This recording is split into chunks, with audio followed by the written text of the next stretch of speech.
Assalamualaikum warahmatullahi wabarakatuh. Jumpa lagi kita berjumpa dengan saya Arif Rahutomo atau Arif RH dalam rekaman video iseng reborn.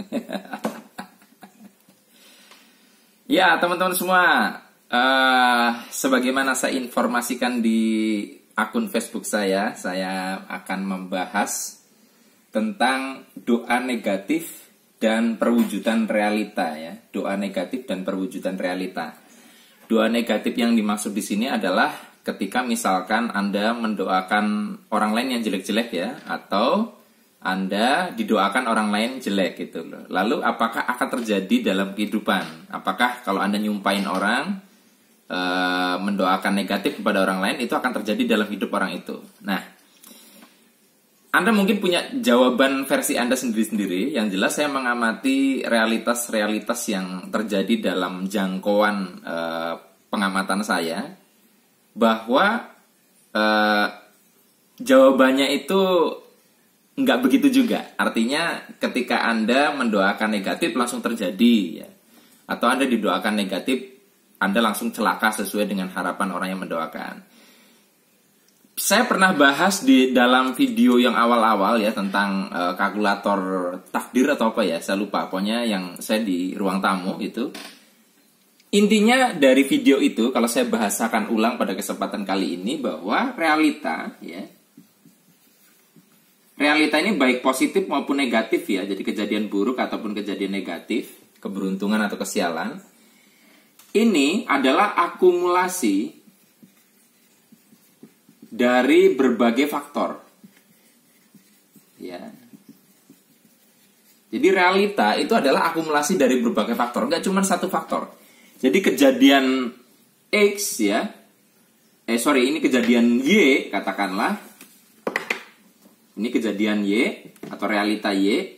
Ini sebabnya bukan hanya X, ya, mungkin ada, tetapi dalam kerangka kehidupan yang betul-betul kompleks, saya pikir ini nggak sesederhana ini. Itu ada X1, X2, X3, X4, dan seterusnya, tidak terhingga. Dan setiap variabel ini berkontribusi, ya, ibaratnya dia membentuk semacam perpotongan garis. Semakin banyak garis faktor ini berpotongan pada satu titik, maka potensi sesuatu itu terjadi menjadi besar. Misalkan ini X1, X2, X3, X4, X5, X6, X7. Titik perpotongannya kan jadi banyak di sini. Nah, di sini jadilah sebuah realita ya. Nah, saya tidak tahu karena saya bukan pencipta alam semesta. Saya meyakini bahwa ada satu rumus yang tertentu di alam semesta, berapa titik perpotongan yang diperlukan minimal sehingga sesuatu itu menjadi realita. Katakanlah misalnya ada satu kejadian ya, dia memerlukan 9 titik potong ya. Misalkan seseorang jadi kaya raya misalnya, maka di sini ada variabel atau faktor ya, faktor usaha dia, ada faktor doa orang tuanya, doa istrinya, doa teman misalnya.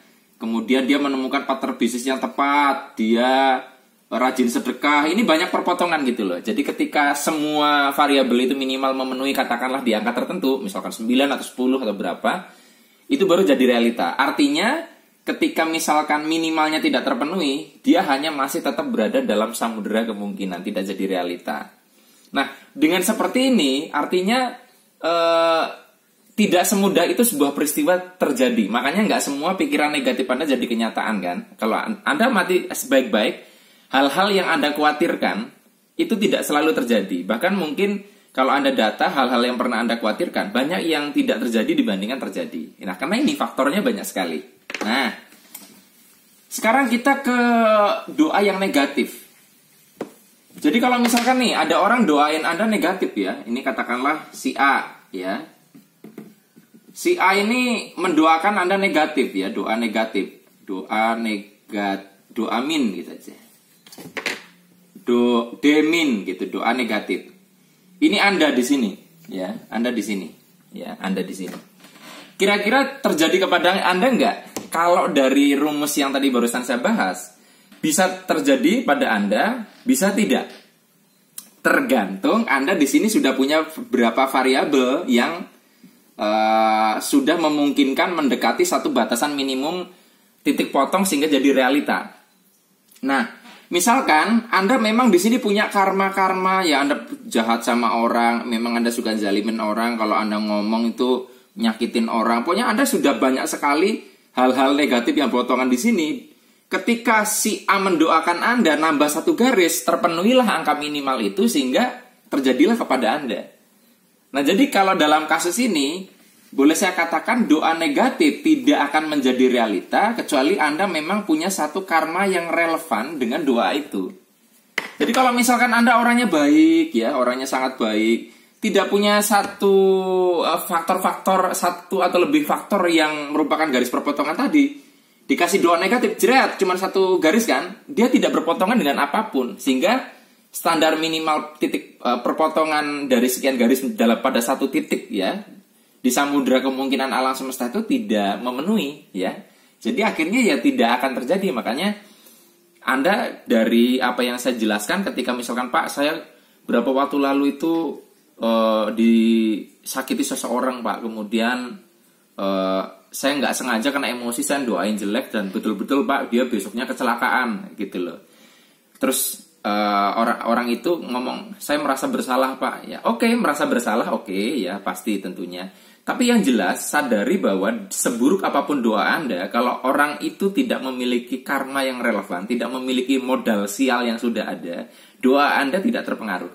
Jadi intinya orang itu mengalami celaka itu juga karena karmanya sendiri, dan Anda hanya menggenapi satu sistem yang sudah ready untuk menjadi sebuah realita.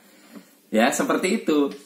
Karena sangat tidak fair saya kira apabila sistemnya tidak seperti ini. Ada orang baik didoain jelek, ya, terus orang itu mengalami celaka. Ya, kalau menurut saya nggak fair ya, karena saya yakin bahwa sebetulnya manusia itu terjungkal itu adalah karena perbuatannya sendiri, karena tabungan-tabungan energi yang negatif dari dirinya sendiri, kayak gitu. So, teman-teman semua, berarti salah satu cara kita untuk menangkal doa-doa buruk orang, ya, kemudian satu atensi negatif kepada kita, ya, kita tidak usah pusing untuk bagaimana mengatasi energi dari mereka itu. Yang penting kita lebih banyak berbuat baik sehingga apapun yang nyampe kepada kita tidak berpotongan dengan karma-karma kita yang buruk. Itu aja sih sebetulnya. Satu-satunya cara untuk menangkal doa negatif dari orang lain adalah kita banyak berbuat baik. Nah, kemudian saya tegaskan lagi bahwa kadang kenapa mekanisme seperti ini lebih fair, karena ada orang yang baperan. Jadi orang yang merasa tersakiti lalu mendoakan orang lain buruk, jangan-jangan sebetulnya nggak ada yang disakiti atau nggak ada yang menyakiti, cuman dia begitu baperan gitu loh. Jadi orang baper mendoakan orang yang nggak tahu apa-apa, lalu terus jadi celaka. Saya pikir kok aneh ya gitu. Baik teman-teman semua, mudah-mudahan ini bisa menjawab mungkin pertanyaan Anda tentang doa negatif dan apakah itu jadi realita atau tidak. Sampai ketemu lagi dalam rekaman video Iseng Reborn yang selanjutnya. Saya akhiri, billahi taufiq wal hidayah. Wassalamualaikum warahmatullahi wabarakatuh. See you.